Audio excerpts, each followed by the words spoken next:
Hi, I'm Ray, and I want to show you today how to shorten the Luna pants sewing pattern. This is something you're going to want to do if you're petite or if you've tried on your muslin for the first step and you found that it's a little bit too long. So especially if you have a lot of bunchiness or if it's bagging at the bottom, you're going to want to shorten it down. So I'm going to show you how to do that here. The supplies that I have here that you might want to have too are a ruler, and you might want to have some tape and a scissors, and I have a couple of pencils here. One is red and one is just a normal pencil, just for marking my pattern, and I'll show you what I'm going to do with those in a minute.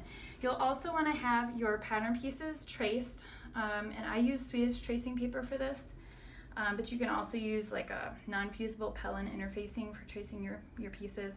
And I really like to do this with this sort of transparent tracing paper because it makes it really easy to make adjustments to your pattern. I also have a couple of scraps of extra, and I'll show you what I'll use those for in just a minute. The two pieces I have here are the back and the front of the Luna pants pattern, and then I also have the pocket here. There's two other pieces, and those are the waistband facings, but you're not going to need to do anything with those for this adjustment. So the first thing I did with these pattern pieces, and you'll want to do it with yours, is I marked the seam allowance at the top for the waistband facing, and that is a 1/2 inch. That's where the top of the pants lies, and I did that on the front as well. So those two red lines are the 1/2 inch. Obviously these are not to scale, these are miniaturized versions of the pattern, so you don't need to necessarily take the scale here into account, but just know that that's a 1/2 inch at the top. And then at the bottom of the pattern pieces, you have that hem allowance, which is the part of the pants that folds over to make the elastic casing. And that is 1.5 inches. So you're going to want to mark that as well. And what these two lines do is they give you a frame of reference for where the pants start and end when you're actually wearing them. So this is the bottom of the pants when you're wearing them, and this is the top of the pants when you're wearing them. So I'm going to start with the back piece, but you can start with the front. And I'm going to find the knee because we want to take some height out of the pants. And to do that, I want you to find out where the knee is. And what I'm doing is I'm folding my pattern piece in half. I've got my green line drawn on here so I can just line up the green line top and bottom. This is where it's really nice to have a tracing that's transparent so you can see the grain. And I'm lining up the crotch point here with the hemline of the pants so that I can kind of find the middle of the leg. So that's going to be this line here, and I'll just mark that in red so you can see that a second. Let me get my ruler.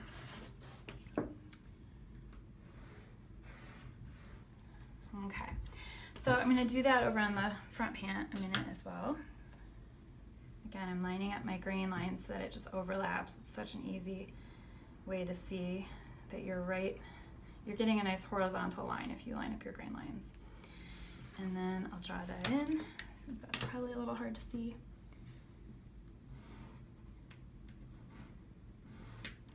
Okay, so now I have these knee points marked. And I'm going to just cut across my pattern. The reason we're doing this at the knee and not at the bottom of the pant, because you could just lop off some of the bottom of the pant.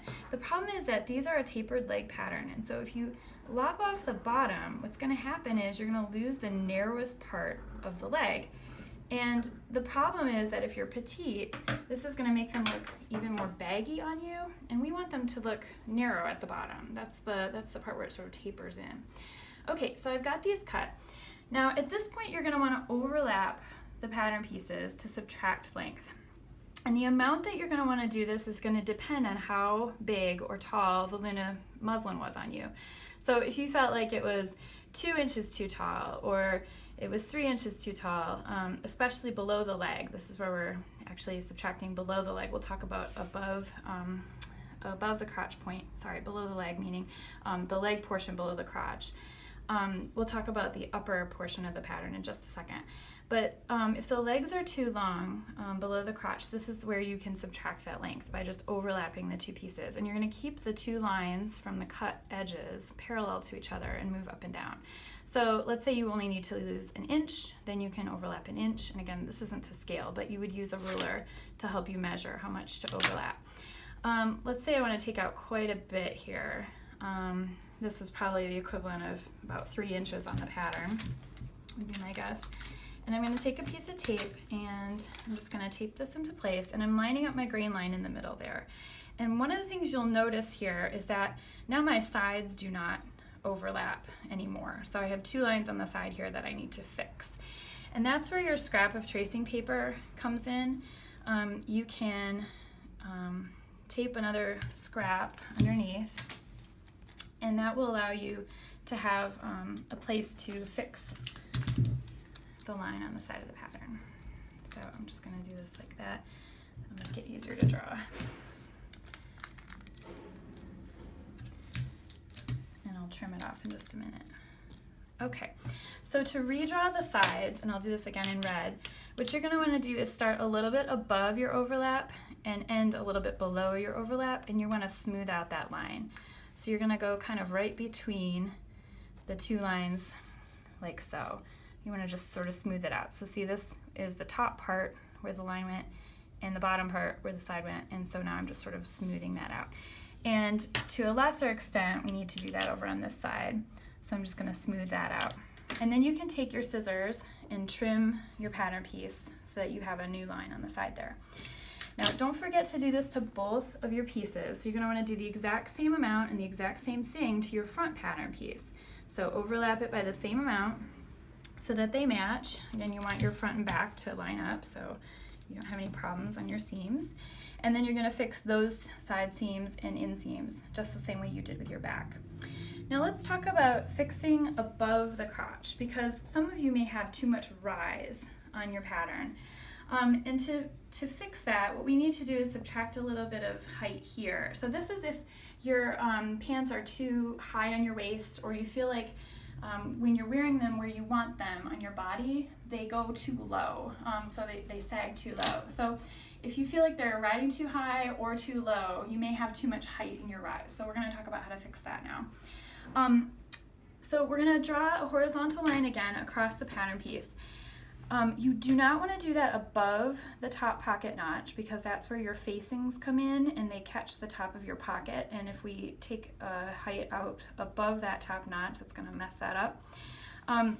It's really hard to take it out here because we have a really steep curve, and we're going to have to redraw that back crotch curve. By the way, the way you can tell the back and front from each other here is that the back is going to have a much longer curve and the front is going to have a much shorter curve. And you can see that here. This is like a small J and this is a really big J, because of course you need more room in your booty. So why we're going to take out from the middle here is because we have a nice straight portion of the pattern that's going to allow us to overlap those two pieces, and again we can just redraw a little bit. And so again, we're going to draw a horizontal line. I'll talk about these pocket notches in just a second because we're going to have to fix that. And you're going to want to find a spot kind of midway here, and again cut across your pattern.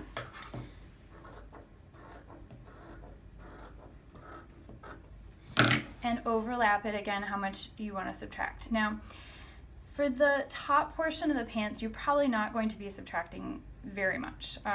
Like it's not going to be 2 or 3 inches. It's going to be maybe more like a 1/2 inch or 1 inch.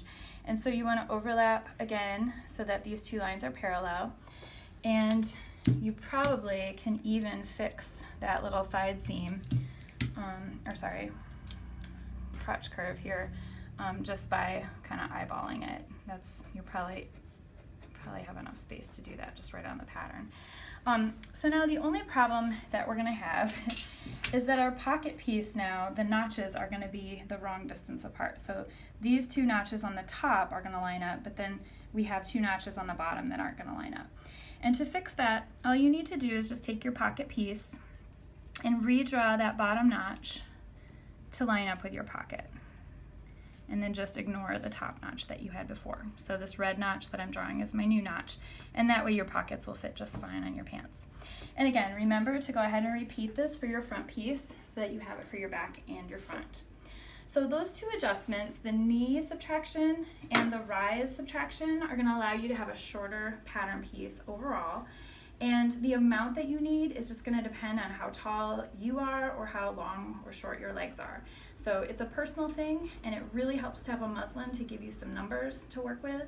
And again, once you've actually made this adjustment, I would really suggest that you start over with a muslin and try this before cutting out of your precious fabric. but hopefully that helped.